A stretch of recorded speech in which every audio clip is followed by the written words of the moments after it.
What if I told you that a 19th century philosopher accidentally wrote the instruction manual for our modern algorithm-driven world? Well, today we're digging into his dangerous ideas and what they reveal about the battle between persuasion and truth. Let's just start with this wild idea from the philosopher Arthur Schopenhauer. He wasn't on some noble quest for the truth. Nope. He was literally creating a playbook for how to win arguments, even if you are 100% wrong. And that, right there, brings us to a huge question for our time. What happens when the technology that runs our lives, from our social feeds to the AI we use at work, is built on that exact same principle, to pick winners, not to find truth? Okay, let's break this down.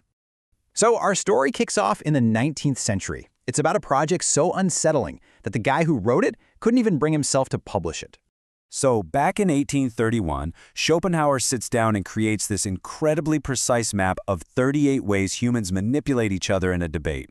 He called it the art of being right, but he saw it as a kind of dark art, a playbook so cynical that he just set it aside. In fact, it was only published after he died. But let's be super clear here. He wasn't trying to teach people how to be manipulative. His goal was the exact opposite. He wanted to create a defense manual. He figured if you could understand these tricks, you could spot them, name them, and boom, neutralize them on sight. And he didn't just list out these tricks. He gave the entire practice its own special name. He called it Eristic Dialectic. I know, it's a fancy term, but it basically means the science of winning, not the science of being right. The whole system is built on exploiting these little flaws in human psychology, especially during a heated face-to-face debate. All right, and here's where things get really wild. How on earth did this nearly 200-year-old playbook for human debate become an engineering blueprint for some of the most powerful AI and algorithms in the world today? Let's take a look at his very first stratagem. He called it extension. And this is where a simple human trick becomes, well, the entire architecture for online outrage.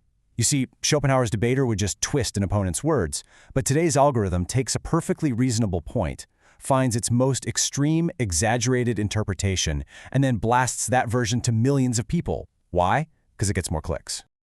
Okay, next up, we've got a tactic that's all about weaponizing our social nature against us. And this, right here, shows you the terrifying difference in scale. What used to take a charismatic speaker in a town square now just requires code. You can have bot networks create this tidal wave of fake agreement, making a fringe idea suddenly look like popular consensus. And that in turn influences what real people start to believe. All right, this third one is a classic debate trick, but it's been given this just terrifyingly modern update. See, for Schopenhauer, these were all human behaviors, limited by simple things like effort and geography.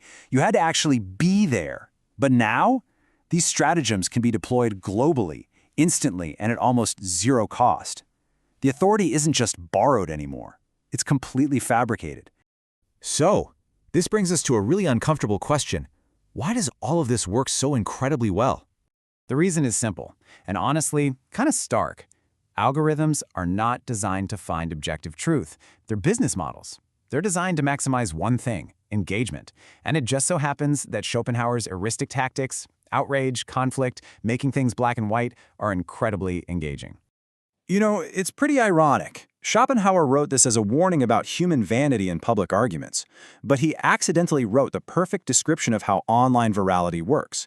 It's not the most accurate content that wins, it's the most engaging. And don't think for a second that this is just a social media problem. Nope.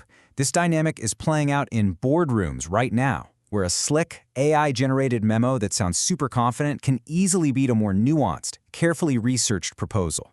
The company that tells the most compelling story can win the investment or the market share, because the market often rewards a great narrative long before it ever gets around to auditing the facts.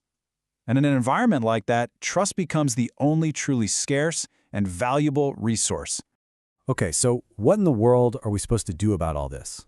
Well, funny enough, Schopenhauer's original mission to create that defense manual gives us a really clear, actionable playbook for today.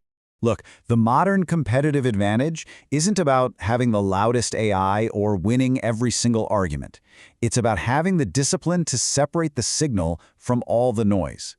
And that means slowing down, especially when something feels urgent. It means demanding proof, and it means building a culture where being proven wrong is seen as a learning opportunity, not as a failure. So here's the bottom line. Our most important human skills, things like discernment, critical thinking, actual wisdom, those are the very things that cannot be automated.